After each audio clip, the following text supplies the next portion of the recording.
Sabe, geralmente quando a gente pensa em um desastre assim, em grande escala, a nossa mente vai direto para coisas barulhentas, né? Coisas visíveis. Uhum, terremotos, coisas do tipo. Exato. Terremotos, um tsunami, ou talvez uma daquelas crises financeiras globais onde os gráficos despencam naquelas telas vermelhas de uma vez só. É sempre tipo algo catastrófico e imediato, sabe? Sim, aquilo que domina o noticiário com letras garrafais. Pois é. Mas É que o nosso cérebro, ele foi meio que biologicamente programado para registrar esse tipo de perigo, sabe? aquele perigo que faz barulho, Isso. A gente presta atenção naquilo que altera a paisagem de forma muito abrupta. Só que, se a gente parar para pensar, os desastres mais letais, eles costumam ser aqueles que operam em silêncio. nossa, sim. É tipo a erosão de uma fundação. Leva anos e anos, ninguém nota, até que o prédio inteiro desaba num piscar de olhos. Caramba, essa é exatamente a premissa que a gente vai explorar na nossa imersão profunda de hoje. Que bom, porque tem muito que de empacotar aí. Tem demais. O material incrivelmente denso que a gente tem na mesa hoje, que é uma análise profunda sobre comportamento e teologia, ele propõe uma coisa assustadora. Uhum. Propõe que o maior desastre da nossa era já aconteceu e, tipo, a maioria de nós nem percebeu. É a tal da erosão silenciosa. Exatamente.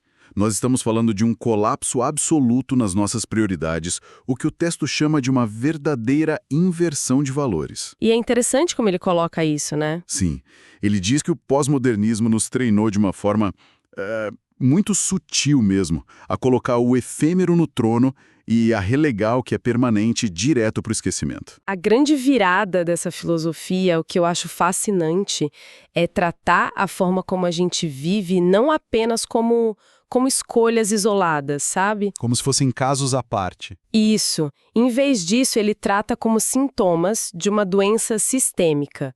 O texto argumenta que o egocentrismo dominou a nossa cultura de um jeito que os objetos de consumo passaram a ter, muito mais valor do que as relações humanas. A imagem projetada nas telas ofuscou a substância real. Totalmente. E o que torna essa discussão tão cativante para nossa imersão é que a gente vai usar textos antiquíssimos como uma espécie de espelho retrovisor, sabe? Para tentar entender esses dilemas supermodernos. Uhum. É muito fascinante analisar isso de uma perspectiva puramente sociológica e comportamental, porque... E aqui vale um aviso muito importante para quem nos ouve, né?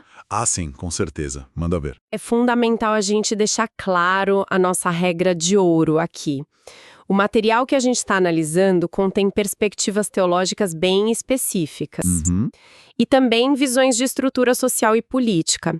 A nossa intenção aqui não é de forma alguma tomar partido ou endossar essas visões, tá? Exato, a gente está aqui como observadores. Exatamente. Nós vamos relatar as ideias contidas no texto original de forma neutra. O objetivo é que a nossa audiência possa refletir criticamente sobre esse conceito de prioridades, independentemente das crenças pessoais de cada um. Perfeito. Porque os modelos e as narrativas propostas aqui, eles servem como uma radiografia da alma humana. Sim, e mostram como um profeta de milhares de anos atrás pode sofrer exatamente do mesmo problema crônico de prioridades que alguém que está rolando infinitamente um feed de rede social na fila do banco hoje, sabe? E a utilidade prática de dissecar essas ideias é imensa. No fundo, acho que todo mundo lida com aquela sensação meio incômoda. Aquela de estar correndo na direção errada. Essa mesma. Aquela sensação persistente de estar correndo uma maratona, gastando uma energia absurda, mas para o lado errado. Pois é. Então, o nosso foco hoje é ir além da superfície. A gente não vai só listar os erros que a sociedade comete, mas desvendar os mecanismos psicológicos e históricos por trás disso. Entender o porquê, né? Exato. Por que a gente inverte esses valores com tanta facilidade? E como certas narrativas ancestrais mapearam essa falha no nosso sistema operacional milênios antes dos smartphones existirem. Certo. Vamos desempacotar isso então. O argumento já começa nos apresentando um estudo de caso clássico para diagnosticar essa falha. A famosa Síndrome de Jonas. Ai, essa história é maravilhosa! É incrível. E para quem só lembra das aulas da infância, Não, a gente não está falando sobre ser engolido por um peixe gigante. Pois é, o peixe é só um detalhe. O peixe é apenas o meio de transporte bizarro da história. O foco da nossa fonte aqui é o que acontece depois do peixe. Uhum. Jonas era um profeta que nutria, assim, um ódio profundo pelo povo de Nínive, que eram os grandes inimigos cruéis da nação dele. Eles eram os vilões da época para ele. Total. Daí, quando Nínive se arrepende e a divindade decide perdoar os mais de 120 mil habitantes daquela cidade, a reação do Jonas não é de alívio, Não mesmo. não é de celebração. É uma revolta absoluta. O que revela muito, mas muito mesmo, sobre a natureza do orgulho humano. O que é fascinante aqui é que o Jonas fica furioso porque ele amava a ideia de vingança muito mais do que a ideia de misericórdia. Caramba, sim. Na concepção dele, ver os inimigos sendo fulminados seria a verdadeira justiça. A justiça com as próprias mãos, né? Na cabeça dele. Isso. O fato de os rivais dele receberem uma segunda chance ofende ele profundamente. O senso de superioridade moral dele meio que exigia a destruição do outro. E aí a gente chega no detalhe crucial da planta, que é a grande metáfora da nossa fonte. Jonas sai da cidade, senta lá no deserto, emburrado, basicamente torcendo para que Nínive seja destruída de qualquer maneira. Ele faz um acampamento para assistir a desgraça. Exatamente isso. Nisso, nasce uma planta que faz uma sombra bem fresca sobre a cabeça dele. Daí, no dia seguinte, essa planta morre, atacada por um verme. Uhum. E o Jonas fica tão irado, mas tão revoltado por ter perdido o próprio conforto, a própria sombra, que ele entra em desespero e diz que prefere morrer. É muito desproporcional. Demais. Pense no absurdo dessa matemática emocional. É como alguém hoje em dia chorando em prantos porque arranhou a tela de um smartphone de última geração que acabou de tirar da caixa. Sim, um desespero por algo material. Enquanto na televisão, bem na frente dessa pessoa, está passando uma reportagem sobre uma crise humanitária devastadora. E a pessoa não sente nada. Absolutamente nada. A anestesia moral é exatamente a mesma do Jonas. E olha, tem um mecanismo psicológico muito fascinante por trás dessa reação. E é exatamente isso que a tese explora ao trazer o Jonas para o contexto moderno. Como assim? É a questão do custo da vulnerabilidade. Por que é tão mais fácil amar uma planta, um celular de luxo ou até, sei lá, gastar fortunas astronômicas em estética e em pet shops, enquanto o ser humano caído na calçada é ignorado? É uma boa pergunta. A resposta está no fato de que objetos, plantas e até animais não exigem de nós uma responsabilidade moral complexa. Ah, entendi. Tipo, um celular não tem crise existencial, um animal de estimação oferece afeto incondicional sem pedir que a gente mude os nossos defeitos de caráter. Nossa, é verdade. Eles não nos confrontam, né? A planta do Jonas apenas dava a sombra, ela não exigia que ele repensasse o próprio ódio. Precisamente.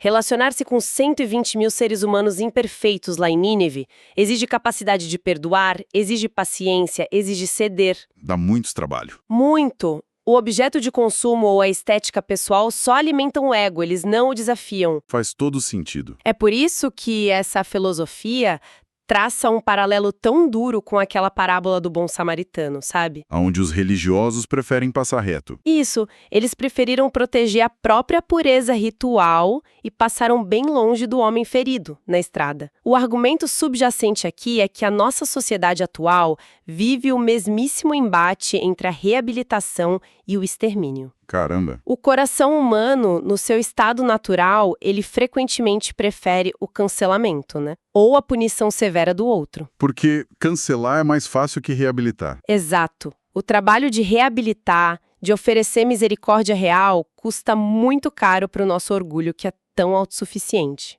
Uau. Essa explicação joga uma luz enorme sobre a nossa cultura atual. Mas, assim, levanta um problema de engenharia colossal, se a gente for parar para pensar. Qual? Se a nossa configuração de fábrica é tão defeituosa assim, se o nosso mecanismo de defesa natural nos faz amar o conforto do próprio umbigo mais do que a dor do vizinho, como que a gente conserta isso? É a pergunta de $1 milhão. Né? A gente precisa de uma reinicialização completa do sistema, como o texto sugere que se restabeleça a ordem correta. Então, a reinicialização proposta aqui é o retorno a uma linha de base que eles consideram inegociável. É uma regra que permeia toda essa literatura ética. Que regra é essa? A de que o secundário nunca, em hipótese alguma, pode se sobrepor ao essencial, ao primário. É a lei da precedência. Usando os ensinamentos de Jesus como alicerce estrutural, o conceito é de que existem pré-requisitos morais intransponíveis para a vida humana funcionar sem entrar num colapso total. É a famosa ordem natural das coisas. Exato. A ideia de que reconciliar-se com o irmão precisa acontecer antes de levar uma oferta ao altar. Primeiro resolve a relação, depois a religiosidade. Isso. E que o autoexame, que é ter a coragem de olhar para a própria hipocrisia, ele deve vir antes de julgar o defeito alheio. E buscar a transcendência, o reino espiritual, precisa preceder aquela ansiedade paralisante com comida, roupas e status. É uma baita de uma arquitetura de causa e efeito. Totalmente. Ok, mas aqui eu preciso fazer o papel de advogado do diabo na nossa conversa. Pode fazer. Isso soa poeticamente perfeito na teoria. Ah, sim. Imaginar isso lendo um livro lá num mosteiro super silencioso é maravilhoso. Mas e na prática diária? Aí a coisa complica. Complica muito. Em um ambiente corporativo predatório, ou numa cultura de redes sociais onde a moeda de troca para o sucesso, tipo, para conseguir pagar os boletos mesmo, muitas vezes é exatamente a aparência. No mundo onde a gente é bombardeado por urgências o tempo todo, a manutenção da imagem exterior não acaba quase que por instinto de sobrevivência, engolindo essa suposta limpeza interior? É. A pressão externa parece esmagar qualquer tentativa da gente manter essa ordem natural, não parece? Olha, o que você está descrevendo é a armadilha definitiva da nossa era. E a própria filosofia que a gente está analisando não apenas reconhece isso, como ela faz desse conflito o seu núcleo central. Sério? Eles abordam isso? Sim, abordam muito bem. A discussão entra no contraste clássico entre o que eles chamam de homem espiritual e homem natural. A tese argumenta que a nossa cultura atual institucionalizou a adoração de si mesmo. O ego no centro de tudo. Exato. O ser humano moderno se posicionou com a medida de todas as coisas. E o imperativo da vida passou a ser o prazer e a estética a qualquer custo. É a cultura do imediatismo puro. É o viver como se não houvesse consequências no amanhã. Perfeito. E por que o imediatismo falha miseravelmente em trazer uma satisfação real? É aqui que a coisa fica profunda. Manda. O texto usa uma citação emblemática do livro de Eclesiastes que diz assim: Deus pôs a eternidade no coração do homem. Uau! Forte, né? Em termos psicológicos e filosóficos, o que a fonte está dizendo é que nós fomos desenhados com um anseio ontológico por aquilo que é permanente. A gente busca algo que não acaba. Exato. Então, tentar preencher um vazio que tem o formato de eternidade usando curtidas temporárias na internet ou conquistas profissionais passageiras, prazeres puramente corporais, É como... é como tentar matar a sede bebendo água salgada. Só piora. Nossa, excelente metáfora. Então, a recomendação de dar primazia do espírito sobre a matéria não é sugerida apenas como um dever moral chato, sabe? É colocada como a única forma lógica de encontrar um preenchimento real. E essa teoria da linha de base, né, de colocar o eterno acima do temporário, ela fica ainda mais espinhosa, na minha opinião, quando a gente aplica isso às tensões modernas. Quando sai da teoria. Sim, porque não é só escolher entre o bom e o ruim, que é fácil. É quando a gente tem que escolher entre duas coisas excelentes. As áreas cinzentas. Exato. Como balancear o sucesso no trabalho, a dedicação à família e a busca incessante por conhecimento. É um malabarismo quase impossível. E aqui que a narrativa do texto não alivia para ninguém. Eles trazem uma das figuras mais ilustres da antiguidade, que é o rei Davi, e colocam ele direto no banco dos réus. A análise da vida do Davi é, sem dúvida, o estudo de caso mais contundente e sombrio da fonte sobre o custo dessa inversão de prioridades. E olha que o currículo do cara era impecável, né? Demais. Em termos de currículo, o Davi era o ápice do sucesso absoluto. Ele construiu a estabilidade política de Israel, a estabilidade militar, venceu batalhas que pareciam impossíveis. Ele era o grande herói nacional. Louvado em canções, um verdadeiro estadista honrado. Pois é, o grande líder para quem todo mundo olhava com uma admiração pública gigante, mas que a narrativa da nossa fonte faz questão de expor como um fracasso retumbante da porta de casa para dentro. Como um faltoso pai. Isso. Ele estava ocupado demais construindo um império imenso no mapa e simplesmente esteve ausente da criação e da educação dos próprios filhos. E a fatura cobrada por essa ausência, a fonte detalha isso muito bem, foi a destruição do seu próprio legado íntimo. Foi um desastre. A dinâmica familiar do Davi foi devastada por traumas absurdos. A gente está falando de mágoas profundas, rebelião, traição, estupro e assassinato entre irmãos sob seu próprio teto. Tudo isso acontecendo enquanto ele governava uma nação. Exato. E o ponto pedagógico dessa história no texto não é demonizar o sucesso profissional da Davi. Não é dizer que trabalhar é errado. De jeito nenhum. O ponto é expor uma ilusão muito perigosa que continua vivíssima hoje. A crença de que prover infraestrutura é a mesma coisa que prover presença. Nossa, pegou na ferida agora. É a analogia perfeita para um CEO moderno ou um empreendedor de hoje em dia. Como assim? É tipo aquele fenômeno trágico onde a pessoa acredita genuinamente que, ao pagar as melhores escolas, construir a casa mais segura em um condomínio fechado e encher a conta bancária da família, ela já cumpriu o seu papel. Terceirizando a criação? Exato. É a confusão total entre fornecer recursos logísticos e fornecer relacionamento real. É como vencer o campeonato mundial de um jogo de videogame, sabe? Você conquista todos os troféus virtuais lá na tela, é aplaudido, mas aí você vira para trás e percebe que a sua casa real, a sua sala de estar tá pegando fogo. Nossa, que imagem forte. Porque as pessoas ali dentro precisavam de um pai ou de uma mãe de convivência, e não de um financiador de projetos. Trabalhar é essencial, claro.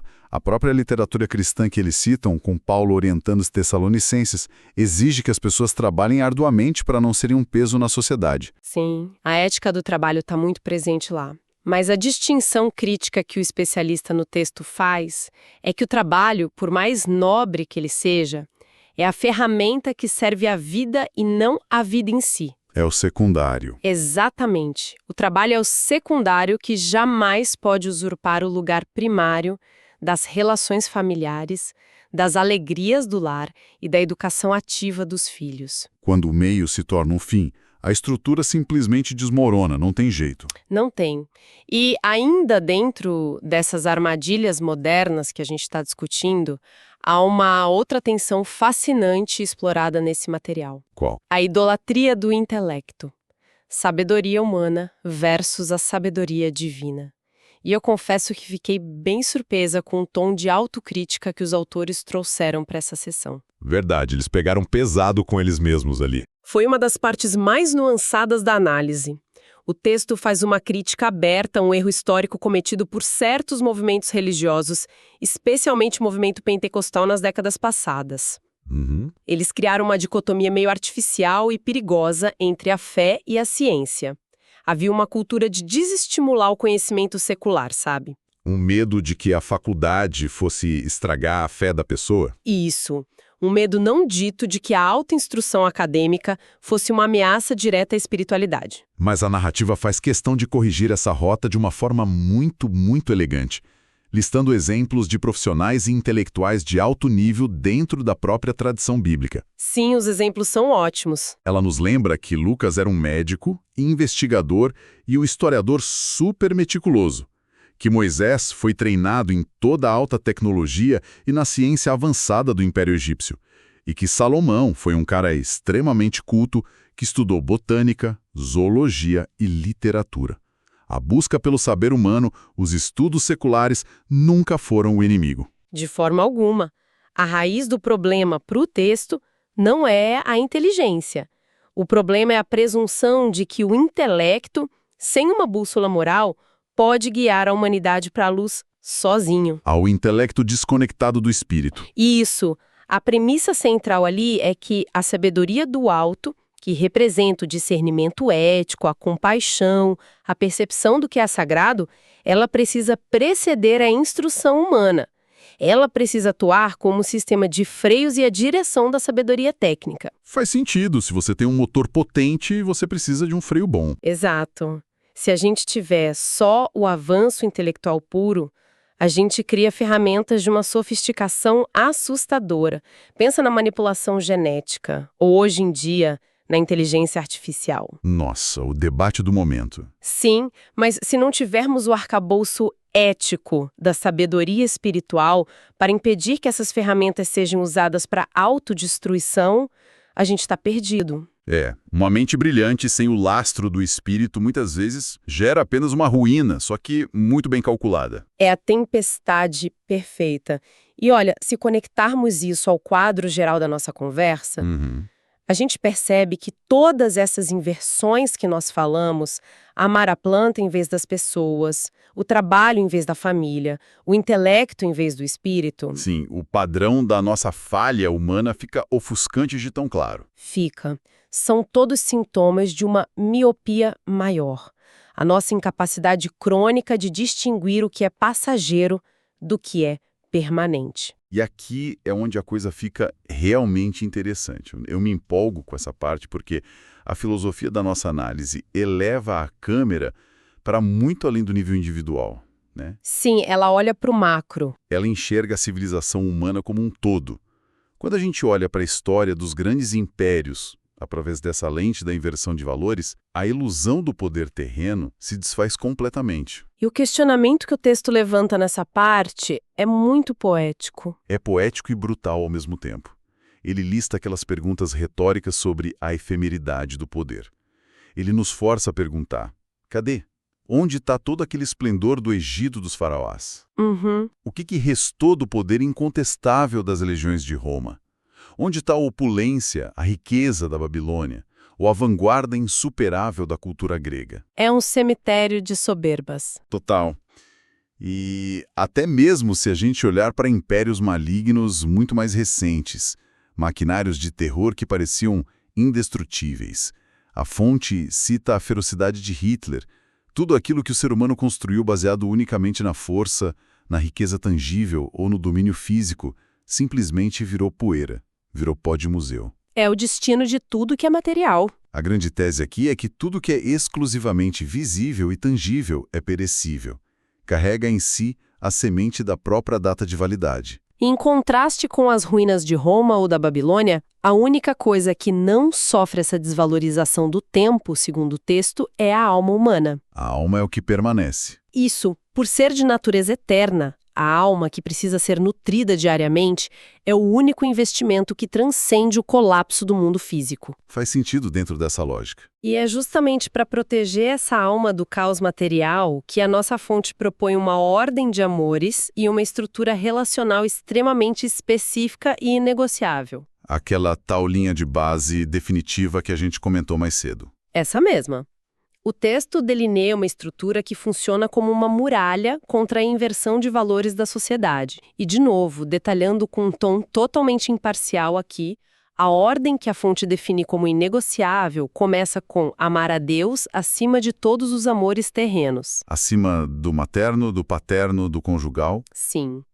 A lógica deles é que, quando o divino é o centro absoluto, os outros amores não se transformam em idolatrias sufocantes. Certo. E a partir desse centro, o texto descreve uma estrutura familiar baseada na leitura deles, da ordem natural. Como funciona essa estrutura na visão deles? Eles descrevem o homem assumindo o papel de cabeça, a esposa atuando como companheira auxiliadora e os filhos sob uma dinâmica de submissão aos pais. E aqui entra um contexto histórico e antropológico muito fascinante, né? Porque, para quem está escutando a gente hoje, no mundo moderno, ouvir sobre essas hierarquias rígidas pode soar, no mínimo, contraintuitivo. Ou até anacrônico, sim. Exato. Mas o que a gente precisa destrinchar é a função dessa estrutura na época em que ela foi concebida. É o cerne da questão. E o texto reitera que, independentemente da visão de mundo atual de quem nos escuta, o objetivo deles, ao listar essa estrutura, é mostrar que relegar esses valores espirituais a um segundo plano é a grande raiz da inversão da sociedade. Nas sociedades da antiguidade, o maior temor humano não era perder a liberdade individual, como é hoje. O maior medo era a ameaça do caos absoluto. A desintegração de tudo. Isso. Essa estrutura familiar fortemente delineada era vista como um mecanismo de defesa contra a desintegração social. Entendi. A tese central do documento é que quando a modernidade rejeitou essas âncoras espirituais e abraçou o hiperindividualismo, a fundação da casa cedeu. Os divórcios, a alienação, a solidão moderna. Tudo isso seria, sob essa ótica, o resultado direto de tentar construir um prédio invertendo a posição do teto e do chão. O segundo antes do primeiro. É um argumento de causa e efeito estrutural fortíssimo. Então, refletindo juntos aqui, depois de atravessarmos esses oceanos de história e teologia, o que tudo isso significa para nossa rotina? É a pergunta que não quer calar. Amanhã cedo, com os alarmes tocando, a enxurrada de notificações no celular exigindo a nossa atenção imediata, como que a tragédia de Davi ou a queda de Roma mudam as nossas decisões na prática, às 8 da manhã. A grande provocação prática que o material nos traz é um convite para sermos auditores rigorosos da nossa própria vida. Auditores da própria vida. Gostei. Sim, tem que verificar se a gente não está colocando o secundário antes do primário. Pensa na contabilidade. Você não descobre a verdade sobre uma empresa lendo o marketing dela, né? Não, você olha o fluxo de caixa. Os números não mentem. Exatamente.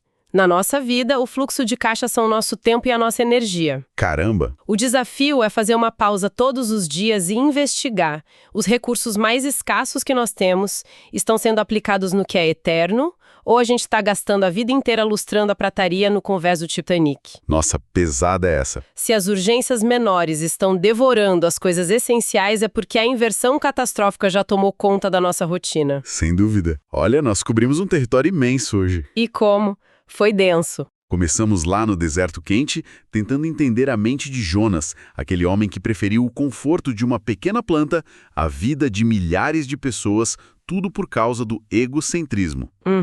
Caminhamos pelos corredores do palácio do rei Davi, enxergando como um herói que conquistou reinos, perdeu os próprios filhos por falta de presença. Uma lição dolorosa. E terminamos olhando para as ruínas da Babilônia de Roma, ilustrando aquela balança frágil. Tudo que é efêmero vira pó, e só o que é essencial e espiritual permanece. É uma balança onde o invisível pesa muito mais. E para fechar o nosso raciocínio de hoje, eu gostaria de deixar um pensamento provocativo final. Um exercício de imaginação inédito para quem nos escuta pensar durante o resto do dia. Opa, adoro esses exercícios. Manda! Imagina que daqui a 1000 anos, quando a nossa civilização atual for apenas história, um arqueólogo decida escavar as nossas ruínas para entender quem nós éramos. Ok. E para o desespero dele, não sobraram livros, nem fotos, nem redes sociais. Ele consegue escavar apenas 2 coisas intactas sobre a nossa vida: o extrato do nosso cartão de crédito e a nossa agenda do celular. Nossa! Baseado exclusivamente nessas 2 coisas, onde nós gastamos o nosso dinheiro e onde nós gastamos o nosso tempo, qual ele concluiria que era a nossa verdadeira religião? Uau! Qual divindade os nossos hábitos realmente cultuavam? Será que o veredito desse arqueólogo nos chamaria de Jonas?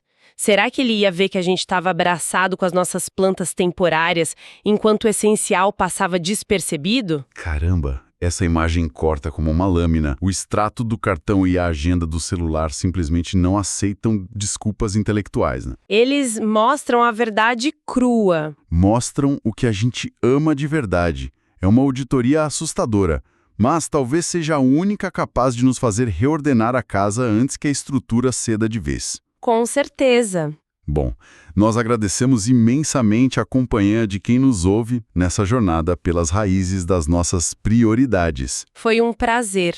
Encorajamos a nossa audiência a continuar questionando o mundo ao seu redor e as engrenagens da própria rotina. E a gente se vê na próxima Imersão Profunda. Até lá!